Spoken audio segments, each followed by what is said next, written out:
Sanbon, and welcome back to my channel. Let us talk about the trending news. There's 5 things I want us to talk about. Number one, I want us to talk about the lottery situation. I wanted us to talk about King Misuzulu, Floyd, Mary Phadi, as well as the fuel levy situation. The last two, I'm just going to be giving updates, but the most important one is the first three. So I'll first start with Floyd. So Floyd had an interview with SABC News, and he was talking about the EFF and how the leader is refusing to unite. And also, I saw a second clip of him saying that he left the EFF not because of he was recruited. He left out of his own will, even though that is a little bit contradictory, because it came that we heard that he's the part of the people that were recruiting Undlozi to go and join the MKP, but DNA says that he left, and if he wanted to leave with senior people and more people, he could have done so. So it's not his intention to collapse the economic freedom fighters. And while he's talking about unity, he also referred to that thing of Malema saying that is his about Lima MKP. And I don't know if there's 3 possibilities. Number one, he is working very with Rupert. Remember, right now CIC is wanted in the White House. His video was played. Lorna said what he said about CIC. So we don't know what are the plans for CIC. Maybe this is just to put CIC in a bad light. What is this guy who doesn't want to unite, who's causing conflict in South Africa, and also not getting along with other political parties. Secondly, it's because he just wants to look good, and wants to be that person. Remember, he doesn't have really good relations in MKP. Maybe he's trying to keep up to that thing. We don't know. Number 3 is that Vele, he's trying to go back to the EFF, and he sees this thing of unity as a leeway for him to get to the EFF, because we know that things are not going well in the MKP, and the most sensible thing is to go back.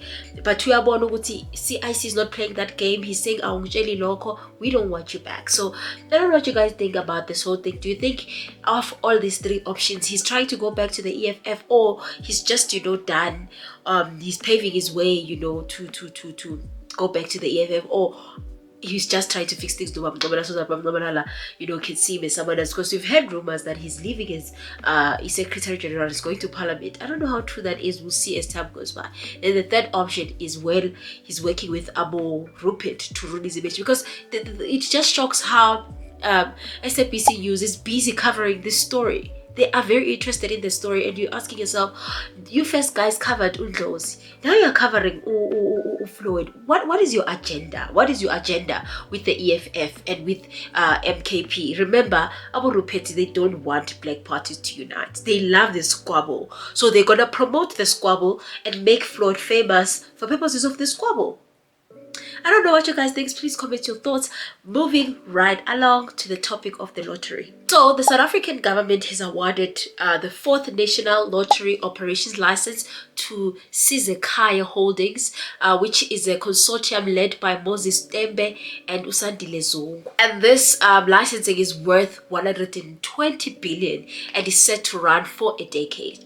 So why is this, there's a lot of controversy around this whole situation. Number one, there's a conflict of interest allegations which were raised by EFF, BOSA, as well as MKP, that awarding process lacked transparency and may have been influenced by political connections, given a prominent businesses and political ties of the leaders to the ANC. So who is Tembe and who is this Sandile guy? So the research that I made, Tembe is a well-known entrepreneur based in KwaZulu-Natal with significant investment in sectors such as hospitality, shipping, and financing. Utembe Ktiwa, his directorship in Tongo San, KwaZulu-Natal. Tembe has also been active in civic and business organizations. Utembe also is married to the daughter of the late Zulu King Godwill Zwelithini, which connects him obviously to influential people. And then Usandile Zungu Yena, he's the owner of AmaZulu football club and a successful businessman. So they're saying that this is a classic example of because who Nipo, the type of situation. ENC is known for that, and they don't learn their lesson, and the EFF keeps on exposing them. I don't know what you guys think. The second reason was that there were procedural irregularities. There's claim that the selection process did not adhere to the standard procurement procedures, which is raising a question about fairness and legality. And then the third one is that the public outcry. Organizations are asking about the awarding process and all of that. I don't know what you guys think. Do you think this whole process was fair? I don't know what you guys think about this whole lottery situation. Do you think Vele? But for me, I'm not shocked. It's the ANC at the end of the day. Their Nepo is always going to be Neporizing, whether we like it or not. Political connection and mismanagement is always the business of the day. Moving right along to the issue of Misuzulu. So in 2022, after the death of King Zwelithini, Cyril Ramaphosa recognized King Misuzulu as the next king or the next monarchy of the Zulu nation. And obviously that didn't touch the family members very well, and that led to especially Prince Simagate Zulu came and said that disappointment of the king Misuzulu was procedurally unfair because proper customary procedures not followed. The matter went to the High Court, and the High Court ruled that King Misuzulu was unlawfully and invalidly appointed because of the process. It had its own shortcomings. They're saying that there's certain people that were supposed to be in the selection process, but they were not there. So the court ordered that the president appoints the investigation committee to examine the legitimacy of the king's appointment. So the president did appoint. Now they are appealing to the SCA. I listened to the proceedings. Not yet clear as to whether they're going to go well or not. But yeah, the squabbling in the monarchy, it doesn't look good. I don't know what you guys think. Do you think he will end up winning? At the end of the day, guys, I just don't understand these things of monarchy.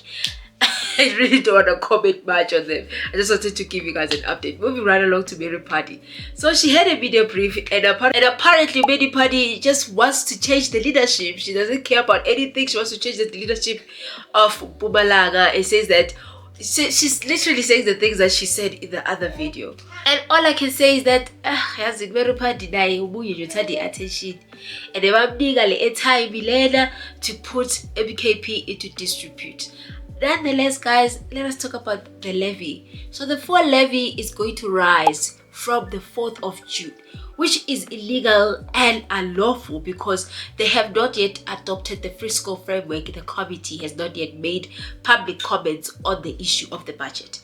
So unfortunately, that will happen. But the EFF is very much, looking like a hawk or checking like a hawk to ensure that the process is followed properly, because they are going to have a sitting of the committee on the 11th of June, and that is where they're supposed to discuss, go back to parliament, and then adopt that budget or reject it.